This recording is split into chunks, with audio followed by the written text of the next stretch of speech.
Boa tarde, está uma tarde bonita aqui em Brasília. Hoje nós vamos estar falando sobre nossa quarta mensagem da carta que mudou o mundo, carta de São Paulo à Igreja de Roma, Epístola aos Romanos. A carta que contém toda a doutrina cristã. Se o cristão conhecesse Romanos, irmão, o mundo estaria completamente diferente do que é hoje. É um verdadeiro tesouro que Deus deu para o apóstolo Paulo escrever essa carta fantástica. E hoje eu vou falar sobre um assunto que é muito pouco compreendido, muito pouco pregado, sobre a ira de Deus. Vamos então ler o que o apóstolo Paulo fala sobre isso. Romanos capítulo 1, do verso 18 ao verso 20. Fala assim: a ira de Deus é revelada do céu contra toda impiedade e injustiça dos homens que suprimem a verdade pela injustiça. Pois o que de Deus se pode conhecer manifesto entre eles, porque Deus lhe manifestou. Pois desde a criação do mundo, os atributos invisíveis de Deus, seu eterno poder e sua natureza divina, têm sido vistos claramente, sendo compreendidos por meio das coisas criadas, de forma que tais homens são indesculpáveis. Olha só, nós vimos no último encontro que nós falamos, na terceira mensagem sobre Romanos, onde o apóstolo Paulo traz esse verso fantástico, o verso 16, não me envergonho do Evangelho, que é o poder de Deus para todo aquele que crê. Uma das declarações mais fantásticas e estupendas das Escrituras Sagradas. É a mensagem do Evangelho, é a loucura da cruz.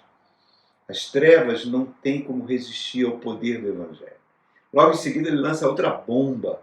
O meu justo viverá pela fé, verso 17.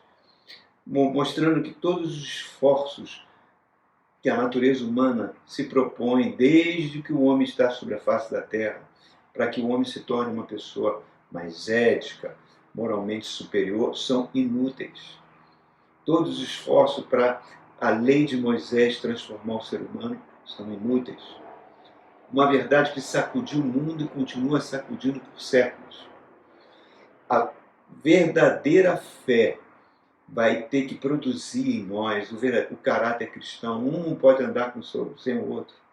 Então a fé, ela é por isso que a Bíblia fala: desenvolva a sua fé, faça que a sua fé cresça, né?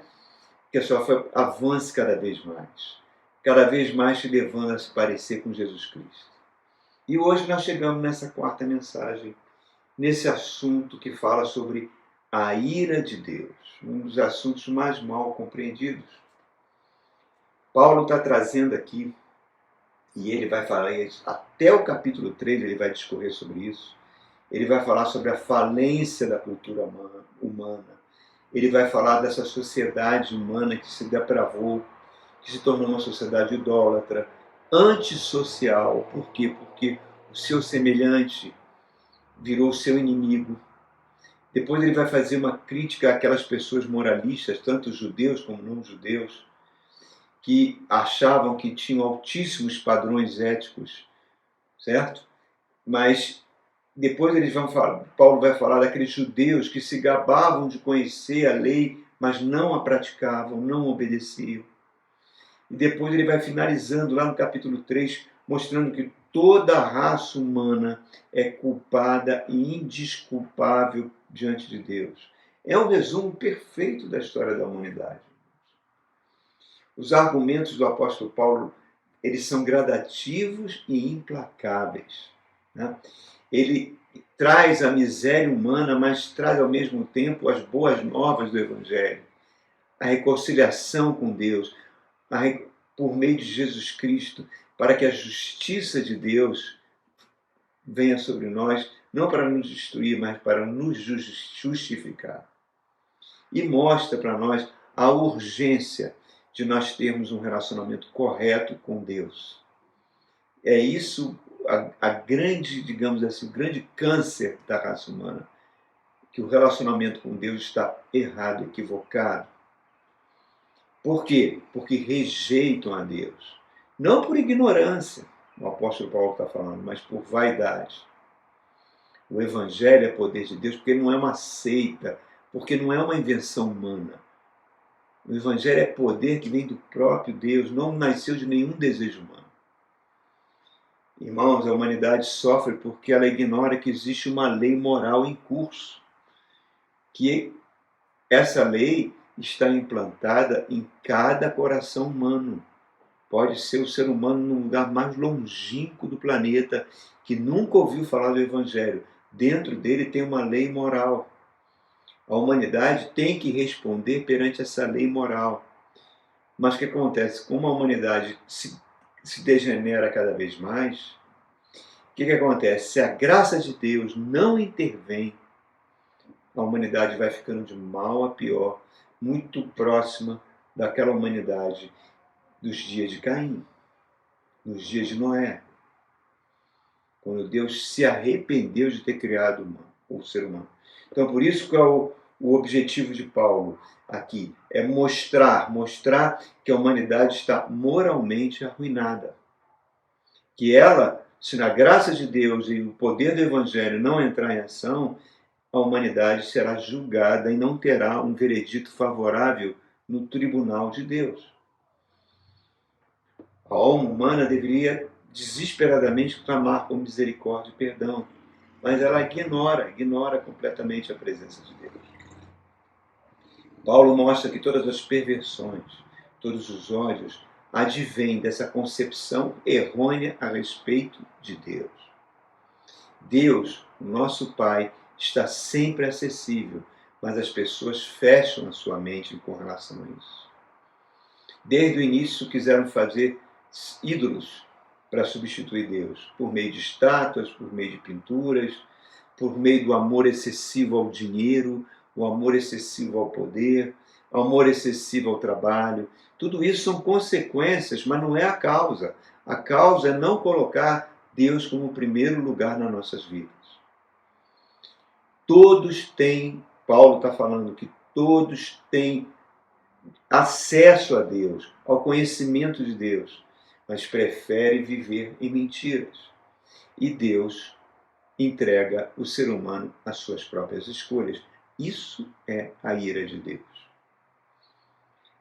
A ira de Deus você pode entender como uma reação da santidade da pessoa de Deus contra a impiedade, contra a rebelião.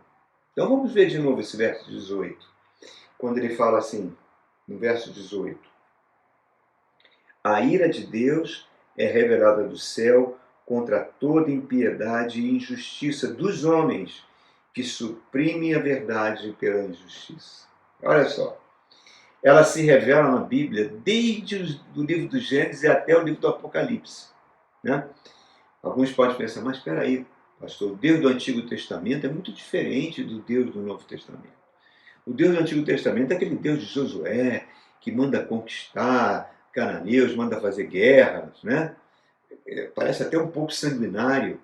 E o Deus do Novo Testamento é o Deus que Jesus chama de papaizinho, de Abba, é amoroso. São deuses diferentes? Não, é o mesmo Deus, irmãos. Muitas pessoas que se dizem cristãos, crentes, rejeitam esse tema da ira de Deus. E no século XX e XXI, nos dois séculos, estamos vendo o século XXI, mas desde o século XX, esse é um tema que raramente é pregado nas igrejas. Porque as pessoas nós estamos vivendo a modernidade, as pessoas têm mentes abertas, né? Então, aí a própria concepção do que é igreja começa a mudar. A igreja muitas vezes é tratada como um hospital de Deus, onde você está dodói, vem para o hospital de Deus, vai ouvir uma boa música, vai viver em comunhão com seus irmãos. E isso não é o essencial, irmãos. Por isso que Pedro, quando faz o primeiro pregação cristã, que está em Atos capítulo 2, verso 40, no dia do Pentecostes, ele fala, geração perversa. Então, esse tipo de mentalidade que fez que grande parte das igrejas virasse uma espécie de um clube, ou então uma franquia, principalmente no Brasil, né, a igreja virou franquia, abre filial, não pensando em almas, pensando em lucro financeiro.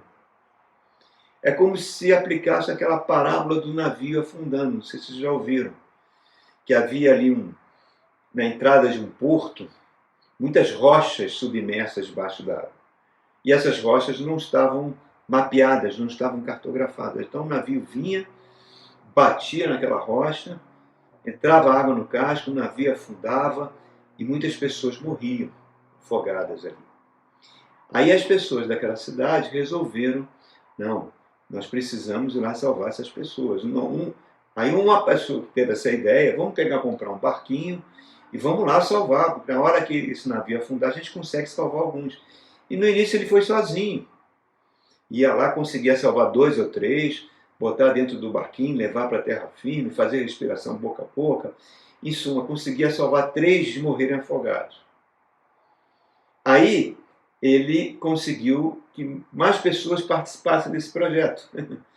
E aí se juntava 2, 4, 5 barquinhos, e quando o navio batia na rocha e afundava, ele ia lá e eles conseguiam salvar mais gente, prestavam socorro e conseguiam dar vida. Aí esse grupo foi crescendo até o ponto que faziam churrascos, tinham festas dançantes, tinham encontros, tinham retiros, e quando o navio batia e afundava, eles estavam no meio de um churrasco.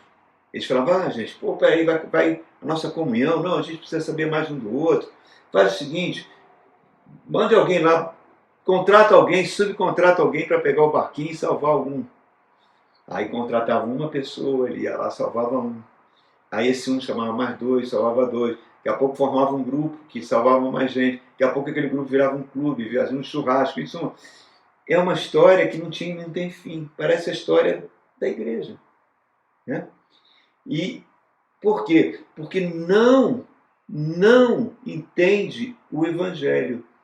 Reparem, irmãos, a ira de Deus não é você confundir com um Deus vingativo, um Pai severo que vai mandar calamidades sobre o planeta, vai destruir tudo, ou criar uma religião que é baseada no medo, na raiva humana, no ódio humano, como se Deus tivesse uma emoção irracional, injusta, maliciosa, vingativa, impregnada de vaidade, de orgulho. Não, a ira de Deus é algo impessoal. A ira de Deus não se enfurece. Deus não é um Deus vingativo.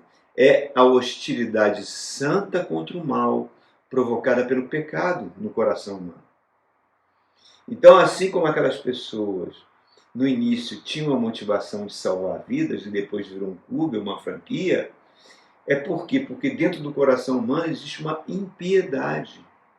O que é essa impiedade humana? É quando a pessoa quer viver apenas para si mesma. Por isso que a ira no Evangelho, está ligada à justiça de Deus. A cruz do Calvário é a suprema revelação da ira de Deus contra toda impiedade, contra toda injustiça. Sem a cruz não tem Evangelho. A cruz é essencial porque foi o maior gesto de amor de Deus para com a humanidade. Se você me permita ler aquele verso clássico do capítulo 3 de João, né, que Deus, no capítulo 3, verso 16, que a gente aprende desde quando a gente entra na escola, como criança, na escola bíblica infantil, né, na escola bíblica dominical, mas ela revela tudo do amor de Deus.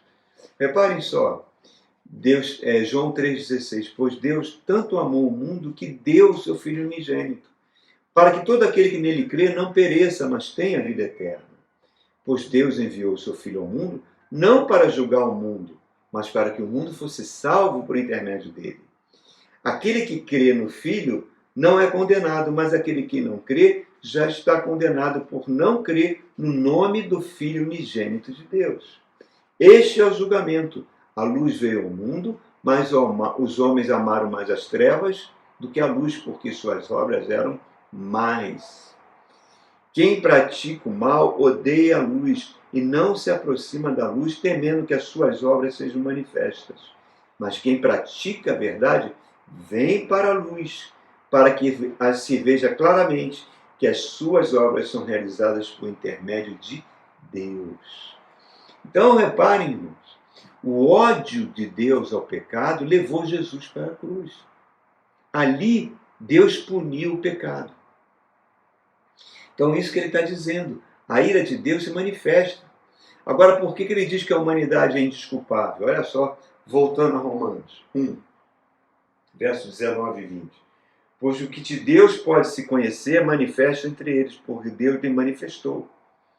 Pois desde a criação do mundo, os atributos invisíveis de Deus, seu eterno poder e a sua natureza divina, têm sido vistos claramente, sendo compreendidos por meio das coisas criadas, de forma que tais homens são indesculpáveis. Ele está dizendo o seguinte: a humanidade, por não reconhecer a inteligência, o poder de Deus na criação do mundo, se tornou indesculpável. Deus é espírito. Nós não podemos ver, porque Deus é espírito, né? Não pode ser visto, mas ele se deu a conhecer pela criação.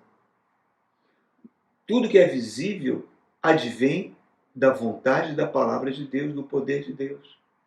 E é tão fantástico a criação. Por exemplo, vou dar alguns exemplos.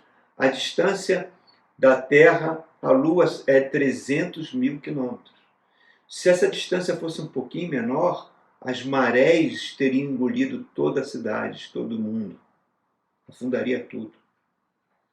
A distância do Sol à Terra é tão exata que, se ela fosse um pouquinho menor, nós teríamos um planeta completamente seco, como é o planeta Marte. Se o diâmetro do Sol fosse um pouquinho menor, teríamos uma atmosfera e os oceanos completamente congelados. O telescópio Hubble mostrou que o universo, a formação do universo, a disposição das galáxias, tem a mesma visão dos átomos humanos, assim como é no macro, é no micro. O código genético humano obedece uma lei matemática perfeita. O corpo humano, gente, a engenharia genética que existe no olho, nos hormônios, tudo isso advém de uma mente perfeita. Isso não nasceu de um acidente de um Big Bang. Não foi um Big Bang aleatório que criou tudo isso. O Big Bang pode até existir, mas partiu de uma mente perfeita, de um universo perfeito. E o homem foi criado à sua semelhança, a semelhança de Deus. Perdeu a imagem de Deus, mas a sua mente ainda é um fenômeno. Pode fazer coisas fantásticas, mas a mente humana é cega pela impiedade. A energia nuclear que poderia atender todo o planeta, não haveria nenhuma crise energética, é usada para fazer mísseis. O homem tem conhecimento para curar o mal de Chagas, mas o mal de Chagas, como uma doença que afeta apenas a população pobre, ninguém investe na sua cura. Né? Então, reparem, irmãos, por quê? Porque não dá lucro. O imenso potencial que a genética criou, e olha quanto é investido em armas biológicas. Então, a idolatria é não reconhecer Deus em tudo, irmãos. Por isso Paulo está falando, são indesculpáveis, pois negam a revelação geral de Deus. Quando o apóstolo Paulo chega lá em Atenas e faz o seu maravilhoso discurso, né? Lá no capítulo 17 de Atos, ele falava, tudo foi criado por Deus. Antes nós estávamos procurando Deus como se estivesse tateando no escuro. Acabou esse tempo. Hoje é possível, se você se relacionar em Deus, porque acabou o tempo da ignorância. Porque a maior revelação de Deus e a revelação final de Deus se dá através de Jesus Cristo por meio das Escrituras Sagradas. É algo sobrenatural, é completa. Por isso que o apóstolo Paulo fala para os filósofos, epicureus e estoicos, que estavam reunidos lá em Atenas, arrependam-se e creiam.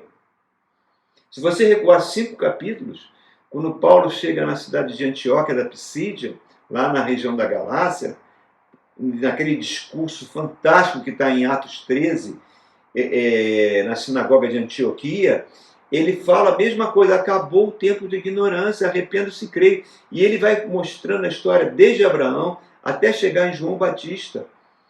mostrando que o povo judeu era um povo separado, mas perdeu a revelação que culminava em Jesus Cristo. E agora isso vai ser levado para o gentio, levado para toda a humanidade. Então a função do Evangelho, irmãos, não é encher igrejas, é reconciliar o homem com Deus. Né? Colossenses 1, verso 20 e 22, você me permita aqui rapidamente ler para você. Olha que coisa fantástica que está sendo dita aqui. E a igreja de Colossos foi uma igreja que o apóstolo Paulo não conheceu. Né? Ele manda essa carta fantástica porque eles estavam querendo fazer uma idolatria terrível. Olha o que ele diz aqui em Colossenses 1, 20 e 22. Fala assim, ó. E por meio de Jesus Cristo, reconciliar-se consigo todas as coisas, tanto as que estão na terra quanto as que estão no céu, estabelecendo a paz pelo seu sangue derramado na cruz. Antes, todos vocês estavam separados de Deus em suas mentes, eram inimigos por causa do mau procedimento de vocês. Mas agora ele os reconciliou pelo corpo físico de Jesus Cristo, mediante a sua morte, para apresentá-los diante dele, santos, inculpáveis e livres de qualquer acusação. Isso é fantástico, irmãos. Então a igreja tem que falar sobre Jesus. A igreja tem que falar sobre a obra do Espírito Santo em nós. A igreja tem que pregar Romanos. Quando a igreja começa a abrir espaço para políticos, como a gente está vendo nesses últimos meses aqui no Brasil, né? E os políticos ocuparem o púlpito de uma igreja para fazer um discurso, para dizer que religiões afros são de demônios, que, olha, eu fico tão estupefato com isso, irmãos.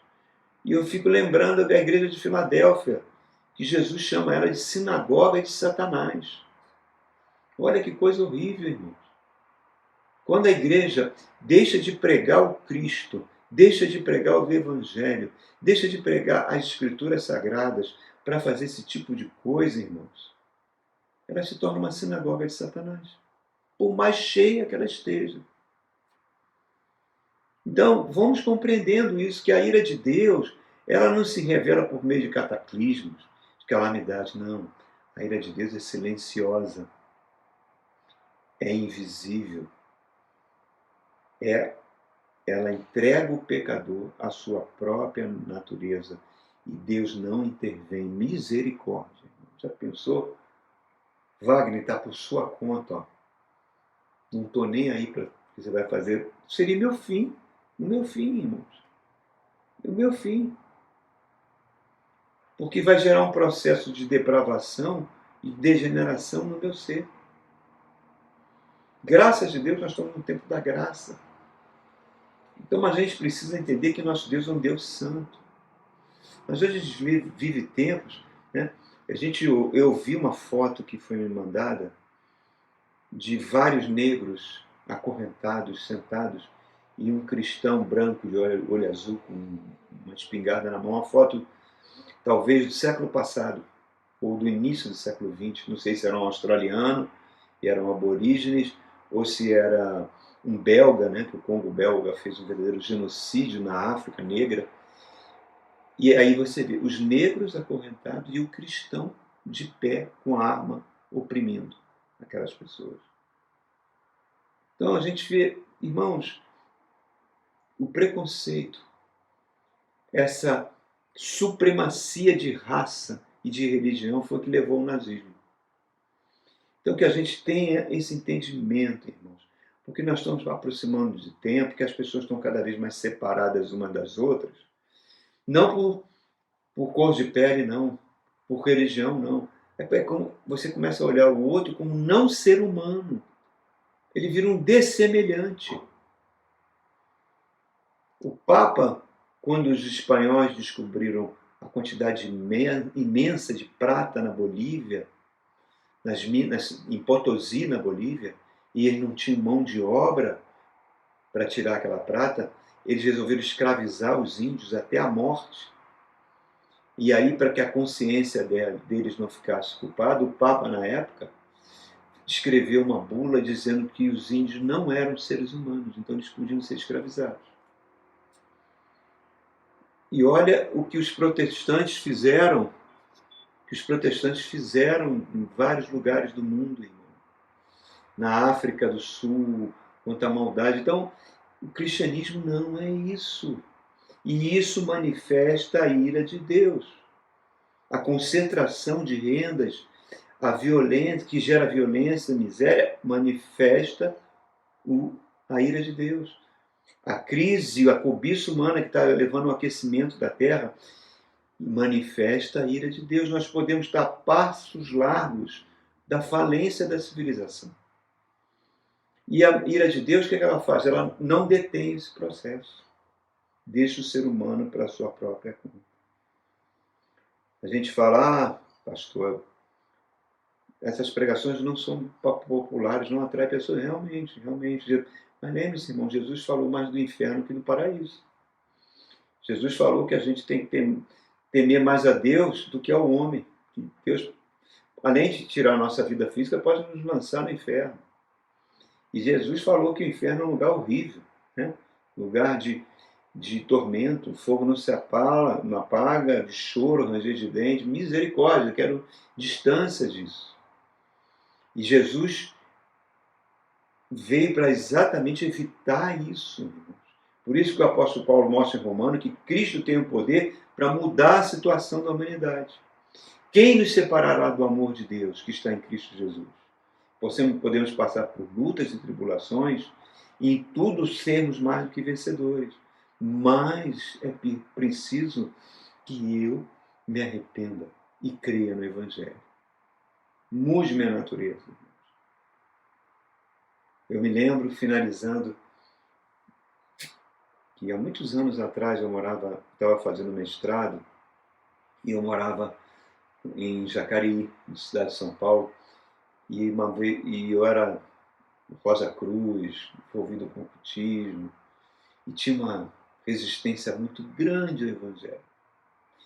E eu me lembro que eu estava na casa que eu aluguei lá, no portão, aí passaram duas moças, muito simples, muito humildes, me entregaram um folhetim, quiseram falar de Jesus para mim. Eu fui tão soberbo, irmão, tão orgulhoso, que não peguei aquele folheto, desdenhei. E 10 anos depois, eu tive um encontro com Jesus Cristo. E me vem na memória aquelas duas moças entregando aquele folheto. Que eu, pela minha soberba, pela minha ignorância na época, não peguei.